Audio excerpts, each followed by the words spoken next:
Good evening. It's 6 o'clock on Friday, April 15th. Welcome and thank you for joining us tonight for the English edition of Aura News. The European Anti-Corruption Council has published the Corruption Prevention Report regarding MPs and judges. The document notes that only one of the 10 recommendations contained in the fourth round evaluation report has been implemented satisfactorily or dealt with in a satisfactory manner by Albania.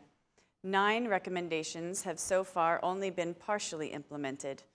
GRECO notes that certain positive steps have been made towards fulfilling GRECO's recommendations concerning Parliament members.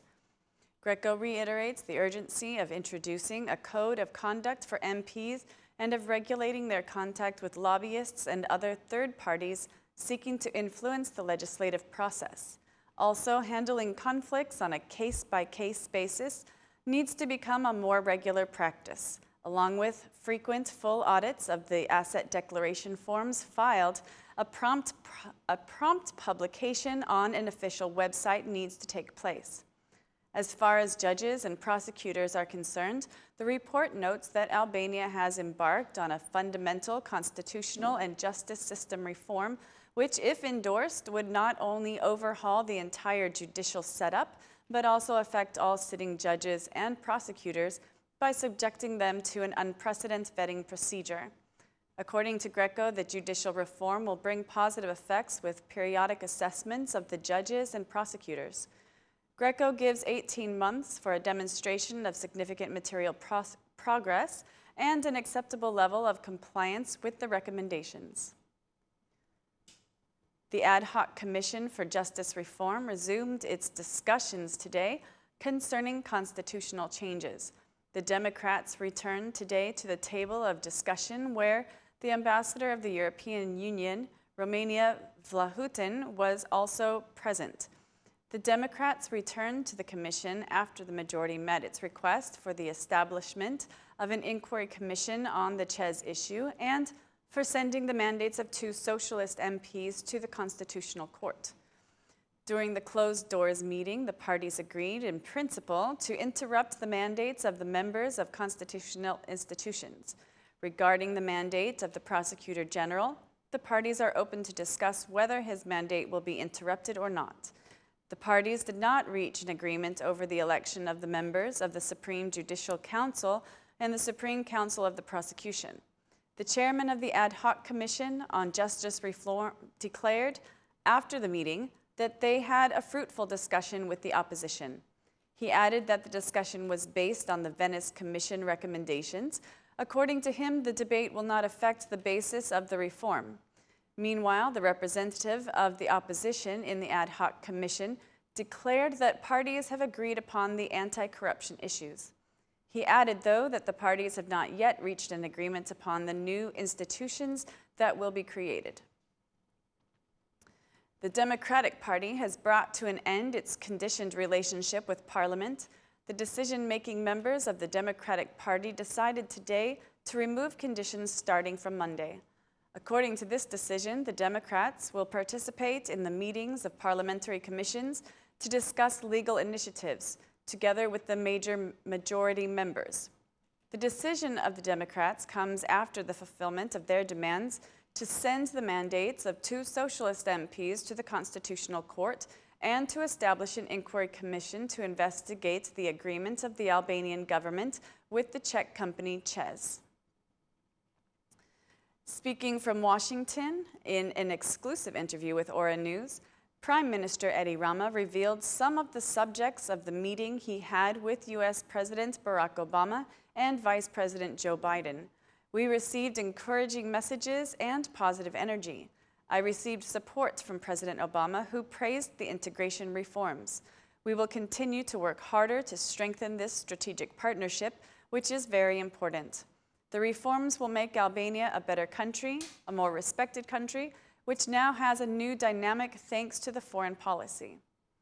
When asked about the National Bureau of Investigation, the Prime Minister said that he did not discuss this issue with President Obama. We did not speak about the Bureau of Investigation. This is a subject we discussed with the FBI director. We signed an agreement with the FBI officials. The FBI will assist Albania with the Bureau, he said. The Prime Minister also commented on the issue of the Mujahideen, saying, "We did not discuss this issue. We were thanked for the reception of the Mujahideen," said Rama. I invited President Obama to visit Tirana. I am aware that the agenda of a president is very busy, but he did promise to visit Tirana. Today, we took a step forward in the path of strengthening relations with the USA. I am very proud of being the Prime Minister of a government that deserves positive evaluation, concluded the Prime Minister. The Assembly Speaker, Ilir Mehta, praised the visit of the Prime Minister in the USA. He declared that this is the time to stop the rhetoric and to be united in reform progress. The visit of the Prime Minister clearly demonstrates the strategic partnership between Albania and the USA. It confirms our commitment in the fight against terrorism and the constructive role Albania has in the region. The U.S. messages are very clear. The U.S. supports the integration path and calls on deepening the reforms. I welcome the adoption of the European Parliament resolution for Albania, and I want to thank Fleckenstein and Kukan, the reporters for Albania in the EP, for their support. The resolution recognizes sustainable progress and encourages Albanian institutions to continue with the reforms and to adopt the justice reforms without delays. The Albanian political class bears the responsibility to properly read the resolution, which should serve as a guideline and to unite the parties to move forward with the reforms. The resolution is a call to leave the differences and unnecessary rhetoric behind and focus on major priorities, said the Assembly Speaker.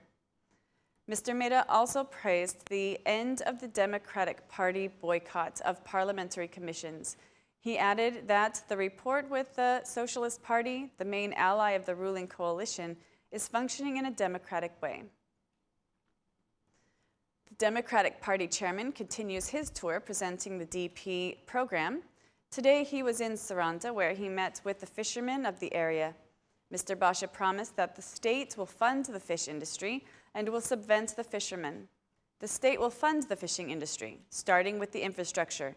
The state should guarantee better funding for the fleet, just like they are funding the dams, the irrigation. They should also give funds for the fishing infrastructure, the docks, and to repair sites, said the DP chairman after listening to the fishermen's concerns regarding poor fishing conditions. The Democratic Party chairman also met with some young people in Saranda. They discussed high tuition fees, unemployment, and the absence of investments in tourism. That's all for our English edition this evening. Please join us again Monday through Saturday at 6 p.m. for your local news in English. My name is Mari, and on behalf of Aura News, thank you and good night.